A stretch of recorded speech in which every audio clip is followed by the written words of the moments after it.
In the land of drums and dust, where ancient herbs grow beside city clinics, a Yoruba man named Dr. Ayotunde Adewale was born with a gift not only to heal bodies but to mend broken spirits. Ayotunde was the pride of Ibadan, the first in his family to become a doctor, trained in both orthodox medicine and the secrets of his father's traditional herbs, passed down by his grandfather, the great Babalawo of Oyo. He could cure cough with codeine and calm fever with bitter leaf tea. But Ayotunde wasn't content healing only his village. He had read the journals, heard the radio news. In South Africa, children were dying and hatred ruled. In 1968, despite warnings, Ayotunde packed his bag, his stethoscope, and a small leather pouch of sacred herbs and boarded a flight to Johannesburg. South Africa was not what he expected. The air was tense. Signs read, Blacks decide, no natives beyond this point. He tried to set up a clinic in a black township near Soweto, but the community was cold. To the white government, he was just another black man, and to the black locals, he was a foreigner. You Nigerians come here and think you're better than us, they whispered. He thinks his herbs can save us. Even as he opened his small clinic, people passed by without looking in. They called him the Nigerian stranger. But Ayotunde didn't leave. He lit incense each morning, cleaned his tools, waited. Then, one moonless night, sickness struck the township like thunder. Over 100 children and women collapsed with fever, vomiting, and seizures. The government called it a minor event.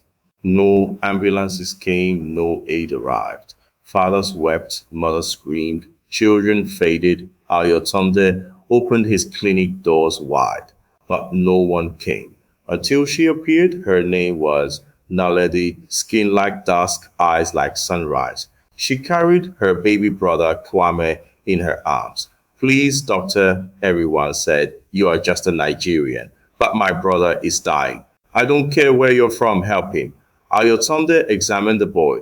Poisoned water. Likely bacterial infection spreading fast. Antibiotics would help, but only slow it down. He remembered his father's words. When the stomach boils like fire and the tongue dries like sand, mix the root of asara with crushed ogun abere leaf, but stir it with prayer. Ayotunde ground. The herbs whispered the Yoruba incantations and gave the mixture alongside modern antibiotics. Each day, Naledi returned to the clinic. They talked not just about medicine, but about pain, about homeland, about music, and stories. Ayotunde told her about Ayo festivals and Amala. Naledi told him about freedom songs and hiding from soldiers. By the seventh day, Kwame opened his eyes and smiled. He was healed, not just because of her brother, but because her hurt, once full of fear, was now full of something she had never felt before. Najos returned home carrying Klom, and the news spread like wildfire. That Nigerian healed her brother with both his medicine and his roots. He even prays like our grandmothers used to. One by one, people began to visit the little clinic. Soon the line stretched beyond the street. Mothers, elders, even skeptical fathers came with their sick Ayotunde, healed them all with needles and neem leaves, with capsules and charcoal roots. In a land where the government had turned its back, a Yoruba man became their savior. The people renamed the clinic Isaifilayo, the one who brings life. Even the white authorities began to respect him. He was awarded grants funded by international groups. He opened 10 clinics, then 10 hospitals, each combining science with soul, modern care with ancestral knowledge, and on a warm summer day with drummers from both Ibadan and Soweto. Dr. Ayotunde Adewale married Naledi. Their love was not just personal, it was a symbol, a seed of unity between tribes, between nations, between broken hearts. Years later, when apartheid fell and Nelson Mandela walked free, Ayotunde was already a hero in Johannesburg, known across South Africa as the healer from Ibadan. He had saved over 50,000 lives, trained hundreds of young doctors, and built a bridge between tradition and technology. But if you visit one of his hospitals today, you will see a carving on the wall of the main lobby. It reads, "The world may divide us by borders, but love knows only the heart."